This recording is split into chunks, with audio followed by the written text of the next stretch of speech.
I don't like the looks of it out there. The snow outside had already begun to pile up on the windowsill, and the world without had lost all visibility.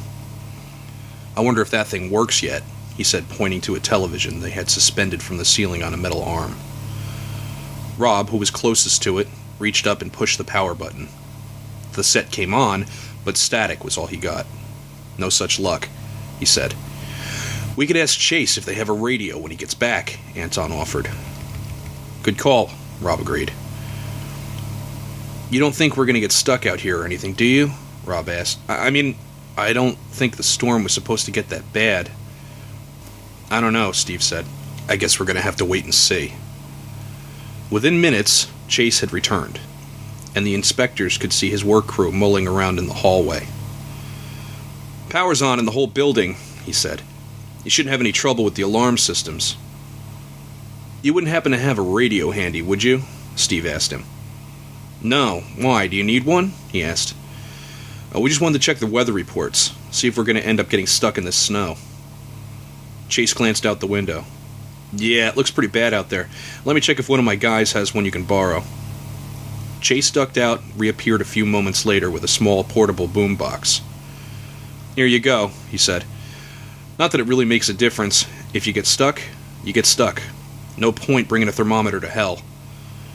He slung his own bag over his broad shoulder and offered his hand to each of them in turn. Annie, you got my cell. So if you need to discuss anything, just give me a call.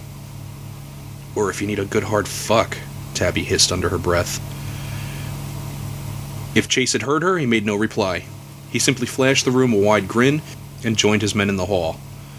They could hear the crew departing as Steve plugged in the little radio and began searching the airways for a local station. The little radio spewed a montage of static and garbled words before setting on a reliable broadcast. With the heavy snowfall, there is some chance for potential tree damage and power outages as the storm makes its appearance from the southwest, the woman on the radio was saying. As we go further into the night, the winds will turn from predominantly west to a more northerly direction, with highs up to 65 miles per hour. Some coastal flooding can be expected in the early morning. If you don't have any reason to go out tonight, don't.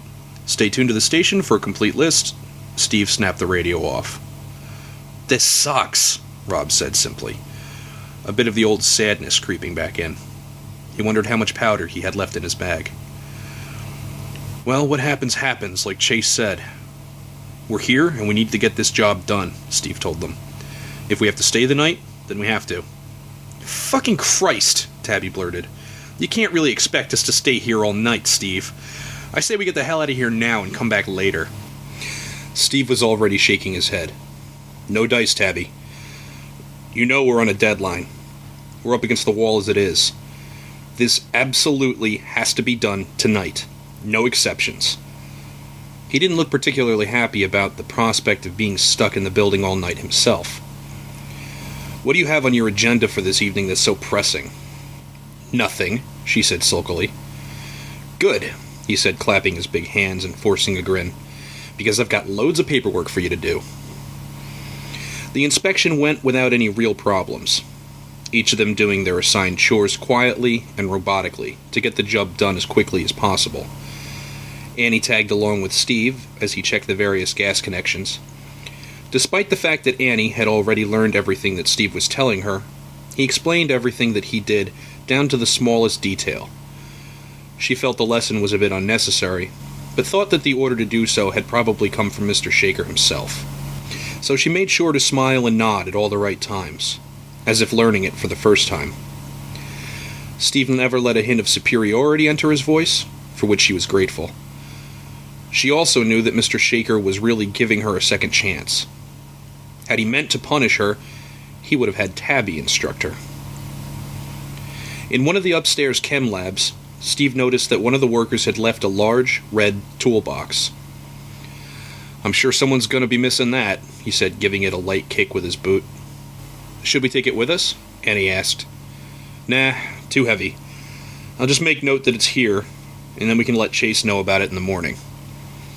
Steve busied himself checking the Bunsen burners, and Annie noted to herself that he looked much healthier when he was working. The man often looked so sad. She wondered what his story was. What? he said, noticing her staring. Nothing, she said, looking away, still wondering what it was that seemed to torment him. She smiled at him and hummed to herself to hide her uneasiness. Floyd, he asked. Yeah, she said, her smile becoming genuine. I like them, he said simply and continued his work. Her smile slipped away. Steve was a conundrum to her, a great lumbering ghost. He hardly said anything that didn't have to do with work. Well, she herself had been quiet most of the day, she had to admit, if she was being honest. But she was shy, anxious in groups of people. Steve didn't seem to have that problem. He just seemed unemotional, broken somehow. After they finished with their work, the 5 inspectors met back in the main office, Anton being the last to arrive. Oh, good. Are we all done? He asked. We will be as soon as you give me your notes, Tabby said. Here, he said, handing her a pile of papers. What's going on, guys? Well, there's no good news, said Rob with a grimace, his arms folded across his broad chest. The radio says we're in a state of emergency. They're warning everyone to stay off the roads. Fuck that, Tabby spat. Anton ignored her. How bad is it? Are we really going to be stuck here? Rob shrugged. Anton walked to the window and tried to peer out. The snow had built up on the sill and covered it completely. But even after opening the pane to shake the snow loose, the visibility outside was poor at best. All he could perceive was white. Jesus, he whispered. Well, I guess the only way we'll know for sure is to check the SUV, Steve said, and made his way toward the front exit. Anton followed him with the others in tow. Steve opened the door. The wind caught it, crashed it against the far wall before Steve could stop it. The stinging cold from outside washed over them, spraying a spiraling mist of powdery snow across the tiled floor. The whistle from earlier had become a whine that Steve had to yell to be heard over. I'll be right back. He plunged into the darkness and wind and disappeared. The others squinted into the night, but could no longer see him. After what seemed like a long time, he reappeared in the doorway, kicking snow off his boots and carrying a large black garbage bag. It's bad, he said. The snow is knee-deep. Completely covers the tires. We're not going anywhere tonight. There was a chorus of groans in response. I do have some blankets I put in the trunk in case things got bad, he said, handing the bag to Rob. We can at least make ourselves comfortable. There's more in the trunk. I'll be right back. We should set up in the teacher's lounge, Rob suggested. It's got running water and no windows, so it should stay relatively warm compared to the rest of the building.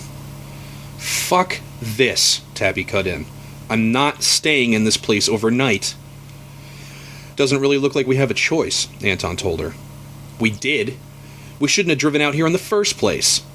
At the first sign of snow, we should have turned the fuck around and gone home.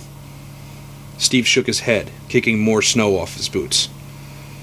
You know damn well that we needed to get this done today, he said, and then disappeared back into the blinding storm. Maybe you did. I'm just here doing meaningless paperwork. I can do this shit at home after hours. What the fuck does it matter? Rob asked her. I have a daughter at home waiting for me. Oh, I'm sure you really give a fuck about that. Fuck you, Rob, she yelled. No, fuck you, he said back, grinning. Give me a fucking break. You act like it's the end of the world or something. You think the rest of us are any happier to be here than you are? Hell, Annie... He broke off. No, it's okay, Rob, Annie said. You guys didn't really need me here. He shrugged. You have more reason to be angry than anyone else, is all I meant. I know, she said. I'm gonna go use the phone in the office to call my husband. She wanted any excuse to get away, and hearing Henry's voice would help chase away the anxiety she could feel building with every one of Tabby's childish outbursts. She retraced her steps back to the office, trailing her fingertips along the dark green locker banks, thinking back to her own high school days.